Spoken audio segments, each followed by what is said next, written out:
विवाद में power star Pawan Singh ने मारी एंट्री। मराठी हिंदी विवाद पर राज ठाकरे को दिया, मराठी नहीं आती फिर भी मुंबई में ही करूंगा काम।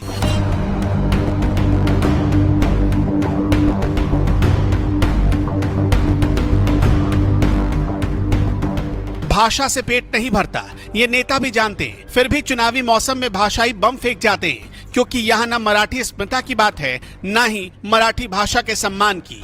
यहाँ बात है अपनी सियासी साख बचाने की। इसलिए महाराष्ट्र के ठाकरे ब्रदर्स हिंदी भाषा का विरोध करते करते हिंदी की वजह से ही 20 साल बाद एक हो गए और खुद को मराठी भाषा का सबसे बड़ा शुभचिंतक साबित करने के लिए यहाँ तक कहने लगे कि अगर मराठी के लिए लड़ना गुंडागर्दी है तो हम गुंडे हैं।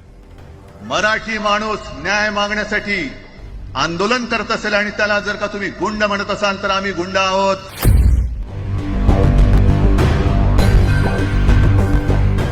तो वहीं उनके समर्थकों ने हिंदी बोलने वाले यूपी बिहार के लोगों को मारना पीटना शुरू कर दिया। लेकिन अब यही हरकत ठाकरे ब्रदर्स को भारी पड़ रहा है, क्योंकि एक तरफ जहां देश भर में ठाकरे ब्रदर्स की फजीहत हो रही है, वहीं दूसरी तरफ भोजपुरी सिनेमा के पावर स्टार कहे जाने वाले पवन सिंह ने भी उन्हें चैलेंज दे दिया है कि मुझे मराठी नहीं आती फिर भी मैं मुंबई में ही काम करूंगा।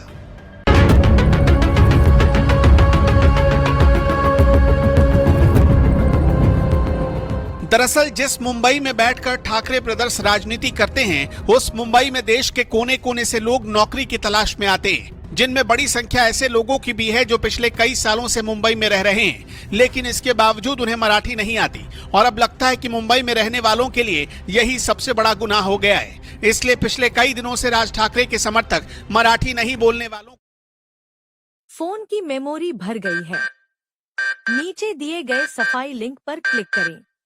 यही सबसे बड़ा गुनाह हो गया है। इसलिए पिछले कई दिनों से राज ठाकरे के समर्थक मराठी नहीं बोलने वालों को मारने पीटने पर उतारू हो गए। मराठी भाषा के नाम पर इस तरह की गुंडागर्दी करने वाले राज ठाकरे के समर्थकों को अब भोजपुरी सिनेमा के सुपरस्टार पवन सिंह ने जवाब दिया और एक इंटरव्यू में उन्होंने कहा, हमरा मराठी ना आवेला, मेरा बंगाल में जन्म हुआ, ई कौनो जरूरी बा कि हम बंगला बोली, हमको नहीं आता है, नहीं बोलता हूँ, मुझे लगता है कि मैं नहीं सीख पाऊंगा। हिंदुस्तान में हर जगह मुझे हिंदी बोलने का अधिकार है। अब ये क्या बात हुई कि हम महाराष्ट्र में रहते हैं, काम करते हैं, तो हमको मराठी आना ही चाहिए? ऐसी बातें जहां से निकल रही है, इसे सिर्फ अहम बोलेंगे। पवन सिंह से जब पूछा गया कि आपको राज ठाकरे के कार्यकर्ताओं से डर नहीं लगता, जिस पर पवन सिंह ने रौबिले अंदाज में जवाब देते हुए कहा, का करी केहू जान मार दी, जान मारने से ज्यादा तो कुछ नहीं हो सकता है। ऐसे मैटर में आदमी जाएगा तो शहीद हो जाएगा, वो नाम कभी मर ही नहीं सकता है, मार दो जान। लेकिन मराठी नहीं आती है, नहीं बोलूंगा, और मैं वहां काम भी करता हूं और आगे भी करूंगा। पवन सिंह भोजपुरी के साथ साथ अब बॉलीवुड में भी काम करने लगे हैं, इसलिए मुंबई भी जाते रहते हैं और ये बात भी जानते हैं कि राज ठाकरे के समर्थक उन्हें भी निशाना बना सकते हैं। लेकिन इसके बावजूद पवन सिंह ने डंके की चोट पर कहा कि मुझे मराठी नहीं आती फिर भी मैं वहां काम करूंगा और करता रहूंगा, क्योंकि पूरे हिंदुस्तान में हिंदी बोलना उनका अधिकार है। तो वहीं दूसरी तरफ एक और भोजपुरी एक्टर दिनेश लाल यादव निरहुआ ने भी कुछ ही दिनों पहले भाषा विवाद पर चुप्पी तोड़ते हुए कहा था कि चाहे रहिया मुंबई दिल्ली, चाहे रहिया मसूरी में, और लिखिया पढ़िया कौनो भाषा, बतिया भोजपुरी में। मैं यही कहूंगा कि चाहे रहिया मुंबई दिल्ली, चाहे रहिया मसूरी में, लिखिया पढ़िया कोनो भाषा, बतिया भोजपुरी में। जय भारत, जय भोजपुरी। एक बार आजमगढ़ से ये आवाज बुलंद होनी चाहिए, जय भारत, जय भोजपुरी। भोजपुरी सिनेमा का दायरा अब यूपी बिहार तक ही सीमित नहीं रहा, बॉलीवुड तक भोजपुरी सिनेमा दस्तक दे चुका है। पवन सिंह, खेसारी लाल यादव, दिनेश लाल यादव जैसे तमाम बड़े कलाकार मुंबई में भी काम करते रहे हैं। और सबसे बड़ी बात यह कि इन कलाकारों को मराठी नहीं आती, लेकिन इसके बावजूद मुंबई में काम करते हैं और डंके की चोट पर काम करते रहेंगे, क्योंकि मुंबई सिर्फ ठाकरे परिवार की नहीं, पूरे देश की जान है, जहां कोई भी कभी भी आ सकता है, रह सकता है और कोई भी भाषा बोल सकता है।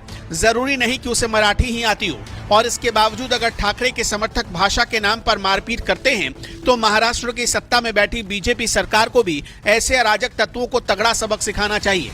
बहरहाल भाषा के नाम पर गुंडाई कर रहे ठाकरे के समर्थकों को निरहुआ और पवन सिंह जैसे भोजपुरी स्टार ने जिस तरह से जवाब दिया, इस पर आपका क्या कहना है?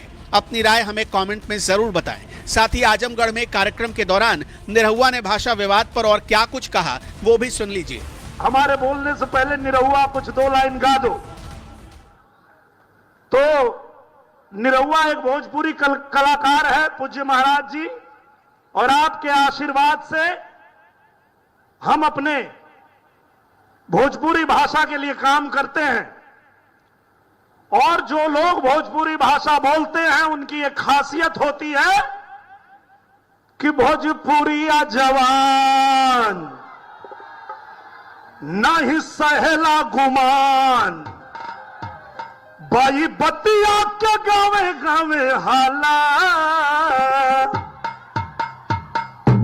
निरहुआ रिक्शा वाला, निरहुआ रिक्शा वाला, निरहुआ रिक्शा वाला, निरहुआ रिक्शा वाला।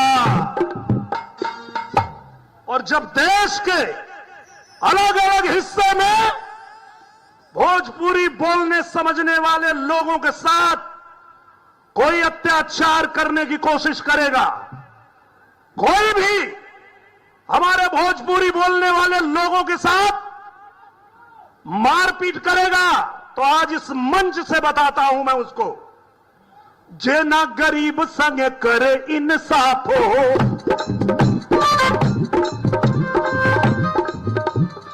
ए भैया रही ले हम करे खिलाफ हो। आपको पता है आजमगढ़ में मुझे चुनाव लड़ने की जरूरत क्यों पड़ी? क्योंकि यही परिवारवादी वाले लोग जो आजमगढ़ में आकर के और यहां नौटंकी करते हैं कि हम यहां पीडीए बना रहे हैं। पीडीए का फुल फॉर्म मालूम है आप लोगों को? पारिवारिक डकैत अलायंस। ये परिवारवादी लोग जो पूर्वांचल को हमेशा नेग्लेक्ट किए, पूर्वांचल के लिए कभी कुछ किया नहीं, आज पूज्य योगी आदित्यनाथ महाराज जी के शासनकाल में पूरा उत्तर प्रदेश तो उत्तम प्रदेश बन ही रहा है। मेरा उत्तर प्रदेश नंबर 1 राज्य तो बन ही रहा है, साथ में मेरा आजमगढ़ भी चमक रहा है, मेरा पूर्वांचल भी चमक रहा है। पूर्वांचल एक्सप्रेसवे से आजमगढ़ को जोड़ के आज पूज्य महाराज जी ने पूर्वांचल का भाग्य बदल दिया है। हर क्षेत्र में, शिक्षा के क्षेत्र में देख लीजिए, चाहे आप कनेक्टिविटी देख लीजिए, और अब तो पूज्य महाराज जी ने उत्तर प्रदेश को रोजगार का हब भी बना दिया है। अब किसी को जरूरत नहीं है अपना घर परिवार छोड़ के कहीं और जाने की। हमारे उत्तर प्रदेश में पूज्य महाराज जी ने उद्योग धंधे लगाने शुरू कर दिए। आपके बाल बच्चों के भविष्य के लिए उत्तर प्रदेश को उत्तम प्रदेश बनाया है पूज्य महाराज जी ने। तो धन्यवाद तो बनता है। आप सब जोरदार ताली से पूज्य महाराज जी का धन्यवाद दीजिए कि ऐसे पूज्य महाराज जी ने उत्तर प्रदेश को ऐसा बना दिया है कि कहीं भी जाता हूं बड़े गर्व से कहता हूं कि देवता भी आते जहां साधु के भेष में, देवता भी आते, यही उत्तर प्रदेश है, यही आजमगढ़ की धरती है। देवता भी आते जहां साधु के भेष में, आप भी पधारो कभी उत्तर प्रदेश में, आप भी तो आओ मेरे उत्तर प्रदेश में। क्यों? अवध में राम जन्मे, मथुरा में कान्हा, जहां जन्मी सीता मैया, धाम जहां जन्मी राधा मैया, धाम बरसाना। गए ना आप लोग मथुरा, अयोध्या, काशी? ये वो धरती है जब भगवान को भी जन्म लेना होता है तो इसी धरती पर जन्म लेते हैं। यही उत्तर प्रदेश है, जिस उत्तर प्रदेश को पूज्य महाराज जी ने सबके लिए चमकाया है, सबके लिए बनाया है, और सबका स्वागत अभिनंदन करने के लिए हम लोग तत्पर रहते हैं।